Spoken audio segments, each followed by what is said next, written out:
दोस्तों ये जो इन्फॉर्मेशन है ये मोबाइल हार्डवेयर का पार्ट है और ये हर रिपेयरिंग वाले बंदे को जानना बहुत ज़रूरी है कि जैसे कि स्लाइड में आप देख पा रहे हैं कि दो वायर से अलग अलग आईसी को किस तरीके से हमने कनेक्ट किए, जिसको I2C लाइन भी बोलते हैं।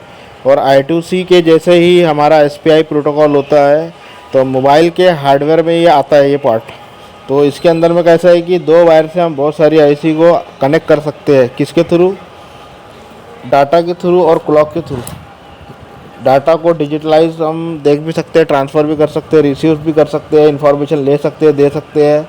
तो इजीली कनेक्ट हो जाता है ये, और इन्फॉर्मेशन वगैरह डाटा वगैरह ले सकते हैं और रिसीव कर सकते हैं, ट्रांसफ़र भी कर सकते हैं। तो चलिए, अपन एसपीआई प्रोटोकॉल का टॉपिक है तो एसपीआई प्रोटोकॉल की बात करते हैं। और उसके पहले आप हमारे चैनल को सब्सक्राइब करके रखिए। इसमें आपको microwave oven, LED TV, laptop और इंडक्शन के लेटेस्ट और ट्रिकी वाले वीडियो, छोटे छोटे और लॉन्ग वाले दोनों भी मिलेंगे फ्री ऑफ कॉस्ट। तो चैनल को सब्सक्राइब करके रखिए। तो चलिए एसपीआई प्रोटोकॉल की बात करते हैं।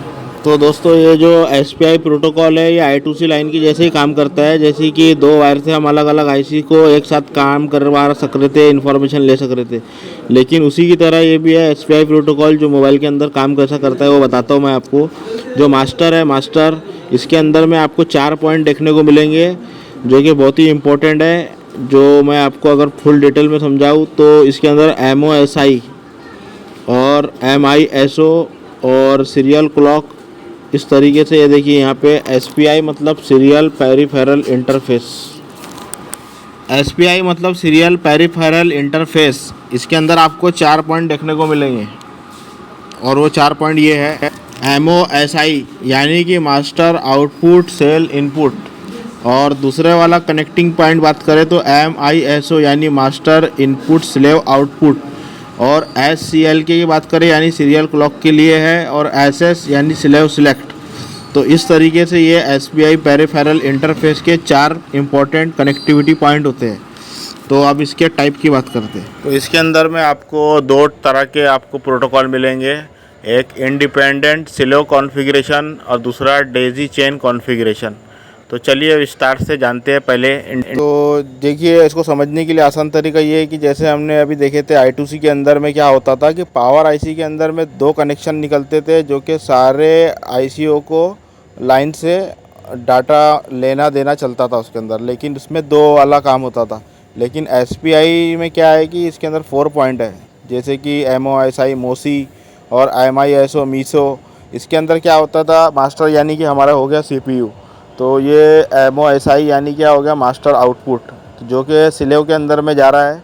और फिर वहाँ से MISO यानी स्लेव का जो आउटपुट है वो CPU के अंदर जा रहा है, और मास्टर जो आउटपुट कर रहा है वो स्लेव में जा रहा है, और स्लेव जो कर रहा है आउट वो हमारे CPU के अंदर जा रहा है। तो जैसे कि MOC की जो लाइन है, MOSI की लाइन देखो आप, स्लेव MOSI की लाइन स्लेव 3, स्लेव 2, ये MOSI से जुड़ा हुआ है। इसी तरीके से MISO की बात करें या MOSI की बात करें तो देखो रेड और ऑरेंज, इस तरीके से ये पर्टिकुलर एक मतलब इंफॉर्मेशन से जुड़े हुए हैं।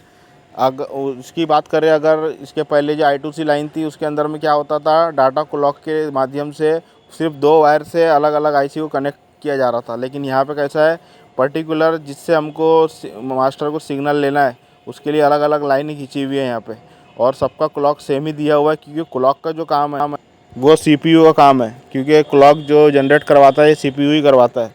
और बाकी ट्रांसफ़र करने के लिए स्लेव 1, स्लेव 2, स्लेव 3 की अलग अलग उसमें आईडी बना दिया है कि जिससे वो मास्टर को इन्फॉर्मेशन चाहिए वो ले सकता है। तो यही फ़र्क है I2C और SPI के अंदर में। और डिटेल में बात करते हैं। बात करें अगर डेजी चेन कॉन्फ़िगरेशन के बारे में, तो डेजी चेन का कॉन्फ़िगरेशन ऐसा है कि जो हमारा मास्टर है यानी कि हमारा CPU, ये जो मोसी है, जो सिग्नल MOSI, ये रेड कलर की जो लाइन दिख रही है आपको स्लेव 1 में जा रही है। तो पहले क्या होता था कि उसका आउटपुट अलग से निकल जाता था, लेकिन इसमें कैसा है, स्लेव 1 वाला जो इन्फॉर्मेशन है, ये स्लेव 1 क्या कर रहा है आप गौर से देखिए। ये स्लेव MISO को देखिए, वो MOSI स्लेव 2 को दे रहा है, फिर स्लेव 2 स्लेव 3 को दे रहा है। इस तरीके से जो लास्ट वाला जो स्लेव होगा वो CPU को MISO का जो सिग्नल येलो कलर का दिख रहा है आपको, तो वो इस तरीके से मास्टर को देता है वो, यानी कि डायरेक्ट स्लेव काम नहीं कर रहा है इसके अंदर। यहाँ चेन सिस्टम है, पहले स्लेव वाले को इन्फॉर्मेशन गई, फिर वो दूसरे वाले स्लेव को देगा, फिर वो तीसरे वाले को देगा, और फिर तीसरे वाला वापस CPU को देखेगा। तो ये एक चेन कॉन्फ़िगरेशन वाला सिस्टम है, इसलिए इसको SPI डेज़ी चेन कॉन्फ़िगरेशन बोलते हैं। ये 2 प्रोटोकॉल इस तरीके के होते हैं हमारे। तो ठीक है, तो दोस्तों यहाँ पे दिख रहा है स्लेव सिलेक्ट और सीरियल क्लॉक और serial input, serial output. Data जो दिख रहा है आपको, डाटा का लाइन 0011, ये जो डाटा का लाइन है ये डिजिटली 0 और 1 पे काम करता है। डाटा लाइन सबका सेम ही होता है, सिर्फ पिन आउट अलग अलग होती है उसकी।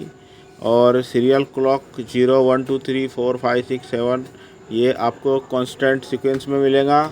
और चिप सिलेक्ट ये सबसे ऊपर की लाइन। और इसके अलावा सीरियल आउटपुट, स्लेव आउटपुट, इसका हाई इम्पीडेंस होगा, तो ये आपको लाइन दिखा रहा है इस तरीके से। ये सिर्फ समझाने के लिए है। इसके अलावा तो दोस्तों, जब अगर आप लोगों को इतना समझ में आ गया तो उसके अंदर में आप डायग्राम के अंदर देखेंगे तो डायग्राम के अंदर भी आपको MISO, मोसी और मीसो आपको देखने को मिल जाएगा। और इसके अलावा डाटा क्लॉक जो है SD, SCL ये भी आपको देखने को मिल जाएगा। कैसा रहता है कि तुम्हारी जो चार्जिंग IC, टच IC और फ्यूल गेज IC, ये सब जो IC होती है, इसको CPU ट्रिगर करता है I2C से और ये SPI प्रोटोकॉल से। तो ये प्रोटोकॉल को समझना हमारा बहुत ज़रूरी है, वरना हम ट्रेसिंग में फेल हो जाएंगे। ये सब भी जानना बहुत ज़रूरी है। तो इसके लिए हमारे को इसकी इन्फॉर्मेशन होना बहुत ज़रूरी है, प्रोटोकॉल को समझना बहुत ज़रूरी है। किसी किसी में I2C और किसी किसी में SPI प्रोटोकॉल यूज़ होता है, ये IC को ट्रिगर करवाने के लिए CPU के द्वारा। तो इसलिए ये लाइनों को भी जानना हमारे लिए बहुत ज़रूरी है। और भी ऐसी वीडियोस को पाने के लिए हमारे चैनल से जुड़े रहिए।